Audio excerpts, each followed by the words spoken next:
The first sign that something had gone terribly wrong was not a scream or a crash of alarms. It was silence. The kind of silence that presses against the ears and makes every breath feel too loud. Laura Bennett stood in the narrow hospital corridor holding a paper cup of coffee she had forgotten to drink, staring at a closed door with a red sign taped to it. Restricted access. She had walked past that door dozens of times during the past 3 days, each time telling herself it meant nothing. Hospitals were full of doors like that. Doors that led to storage rooms, staff-only hallways, places ordinary people had no reason to enter. But this time, the door felt different, as if it were watching her.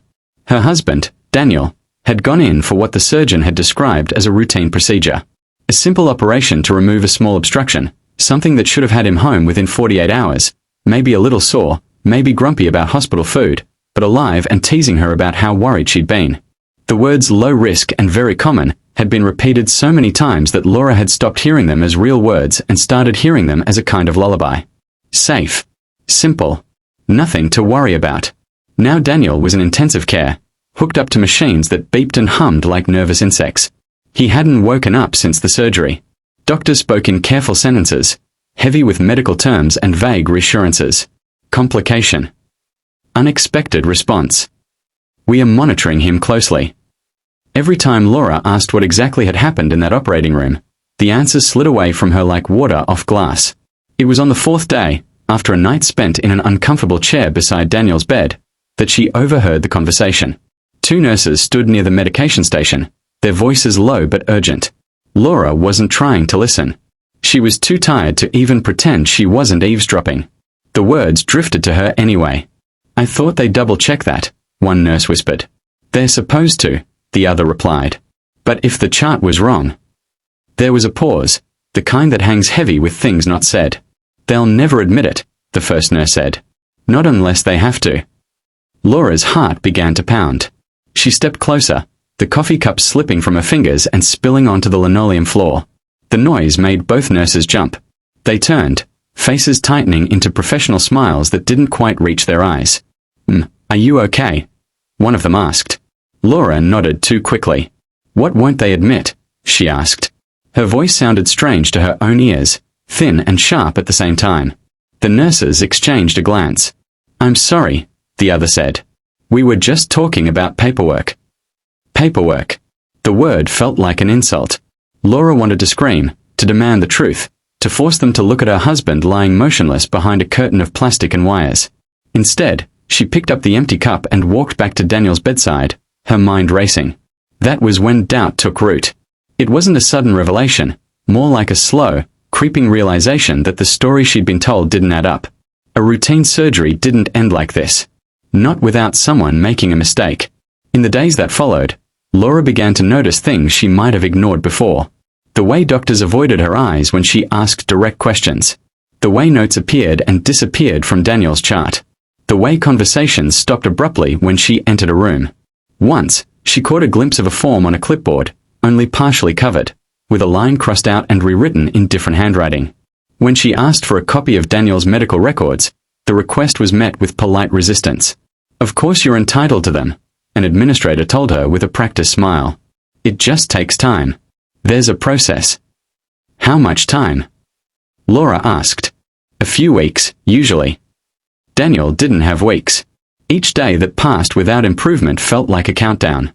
Laura started keeping her own notes, writing down names, times, exact words spoken. She remembered a piece of advice her mother once gave her during a dispute with a landlord. Write everything down, because memory can be argued, but notes look like evidence. The turning point came late one night, when a young resident came to check on Daniel. He looked exhausted, dark circles under his eyes, his movements hurried. He adjusted a monitor, frowned, and muttered something under his breath. What was that? Laura asked. The resident froze. For a moment, Laura thought he might pretend he hadn't heard her. Instead, he sighed and straightened. I shouldn't say anything, he said quietly. Please, Laura replied. I just want to know what happened to my husband. He looked toward the door, then back at Daniel. There was an issue during surgery, he said. Something that should have been caught before the procedure started. What kind of issue? Laura pressed. He hesitated. A medication dosage, he finally said. It was higher than it should have been, based on his weight and medical history. Laura felt the room tilt. So someone gave him too much. The resident swallowed. That's not how it will be described in the official report. Why? Laura asked. Because admitting that would mean admitting an error, he said. And hospitals don't like to do that. Before Laura could say anything else, footsteps echoed in the hallway. The resident stepped back, his expression closing off. I'm sorry, he said again, this time with finality, and left the room. That night, Laura sat beside Daniel and cried until her chest ached. Anger burned through her grief, hot and relentless. Someone had made a mistake, and instead of owning it, they were hiding behind procedures and policies, letting her husband pay the price. The next morning, Laura called a lawyer. At first, it felt wrong, almost disloyal, as if she were betraying the doctors who were still caring for Daniel. She had grown up trusting hospitals, believing in the competence and good intentions of medical professionals. Suing felt like an act of aggression against something sacred. But as she sat in a small office across from a man in a dark suit who listened carefully and asked precise questions, she realized this wasn't about revenge. It was about truth. The lawyer explained the process in calm, measured terms. Medical malpractice cases were complex. Hospitals had teams of lawyers. Records could be incomplete or altered. Expert witnesses would be needed. It would take time, maybe years. Are you prepared for that? He asked. Laura thought of Daniel's still form, of the machines breathing for him, of the silence that had replaced his laughter. I don't have a choice, she said. The hospital's response was swift and cold. A formal letter arrived, expressing sympathy while denying any wrongdoing. They insisted all protocols had been followed, that Daniel's condition was a known risk of the procedure. They emphasized how rare such complications were, how deeply regrettable but unavoidable. Laura read the letter again and again, each time feeling the same surge of fury. Unavoidable. As if it were an act of nature, a storm, or an earthquake, not the result of a human decision. During the months that followed, Daniel's condition stabilized but did not improve. He remained unconscious, trapped in a limbo that doctors referred to as persistent. Laura visited every day, talking to him, reading his favorite books aloud, telling him about the world outside the hospital walls. She clung to the hope that he could hear her, that somewhere behind the closed door of his mind, he was listening. The legal process moved forward in fits and starts. Requests for records were met with delays. Some documents arrived with sections blacked out. Others seemed strangely incomplete. Laura's lawyer grew increasingly concerned. They're not giving us everything, he said during one meeting. Which tells me there's something they don't want us to see. Depositions began. Doctors and nurses were questioned under oath, their words carefully chosen. Many claimed not to remember specific details. Others insisted everything had been done according to protocol.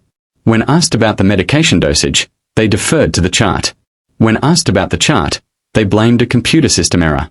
It was an unfortunate convergence of factors, one surgeon said. No single person was responsible. Laura wanted to stand up and scream that someone had been responsible, that mistakes didn't just appear out of thin air. Instead, she sat silently, her hands clenched in her lap, trusting that the truth would find a way out. It almost didn't. The breakthrough came from an unexpected place. A former hospital pharmacist, no longer employed there, agreed to speak with Laura's legal team. He had left under strained circumstances and, freed from fear of retaliation, was willing to tell what he knew. According to him, there had been a known issue with the electronic prescribing system. Dosages were sometimes calculated incorrectly if certain data fields were entered in a specific way. Staff had been instructed to double-check high-risk medications manually, but under pressure and time constraints, this step was often skipped. Everyone knew it was a problem, he said. But fixing it would have cost money. Admitting it would have meant liability. Internal emails, obtained through a court order, confirmed his account. Messages between administrators discussed the risk in vague terms, weighing the cost of system upgrades against the likelihood of an adverse event. One email, dated months before Daniel's surgery, ended with a line, "We'll monitor the situation." Monitor. Laura read that word with disbelief.